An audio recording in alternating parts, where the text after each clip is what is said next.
critical to that is the element of trust. The Afghan people have to be able to trust us. The human terrain is a decisive terrain. And again, if the Afghan people see that we are using these fires that are available to us in any way, in an indiscriminate manner, in any way that is less than as precise as is absolutely possible, we are handing the Taliban in information Operation Victory.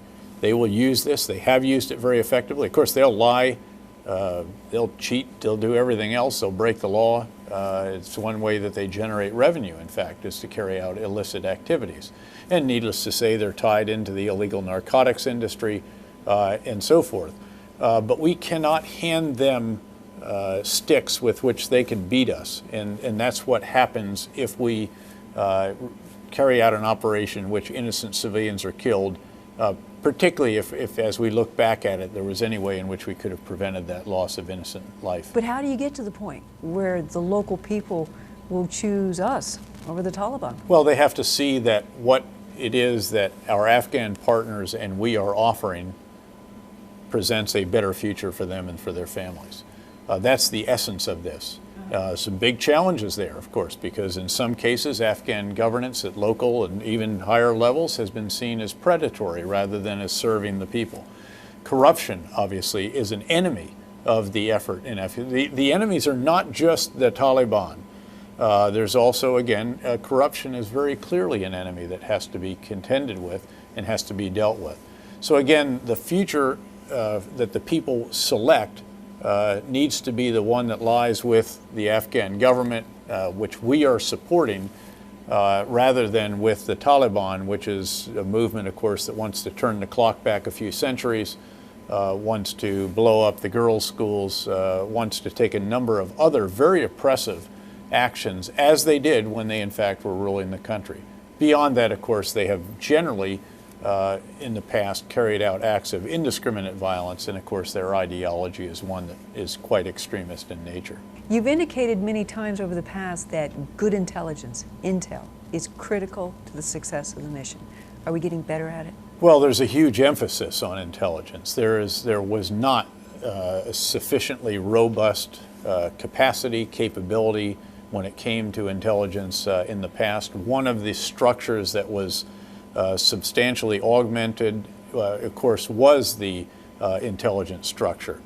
So was, of course, the operational level headquarters, so that General McChrystal has a headquarters below his that can manage to develop, plan, and execute an operational campaign plan, which, of course, again, is driven by intelligence. It's all about intelligence at the end of the day. That's what enables precision in operations. That is what enables commanders to determine who is reconcilable or irreconcilable. And of course, at the end of the day, you know, don't take anything from what I'm saying to indicate that we don't have to kill or capture some serious bad guys. We have to. In fact, what we are endeavoring to do is to increase the element of forces known as our counter-terrorist forces, in addition to augmenting our conventional forces, in addition to augmenting trainers, partner elements, those who can carry out local defense initiatives, and indeed even those who can help conduct reintegration of reconcilables. General Petraeus, what's your strongest tool right now in Afghanistan? Well, I think increasingly it is our soldiers partnering with Afghan soldiers and police. This is all about being good partners. And I think that understanding has developed enormously over the course of the last year in particular, and then the additional resources enable us to augment the effort that is intended to develop the Afghan National Security Forces and to support the civilian efforts that are seeking to develop local, district, provincial, and national Afghan governance. Based on your experience, what does it take to launch a successful offensive from start to finish? First, obviously, an understanding of the situation. Again, this is founded on a good intelligence read, if you will.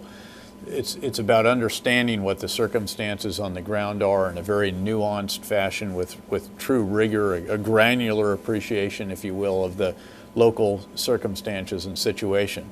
And then, based on that, determining how to employ military forces, both ours and our Afghan partners, how to integrate that, how to immediately have ready Afghan governance and other elements that can flow in right away, with our civilians helping with that as well. So that's how that lays out. And every operation will be somewhat unique because every situation is somewhat unique.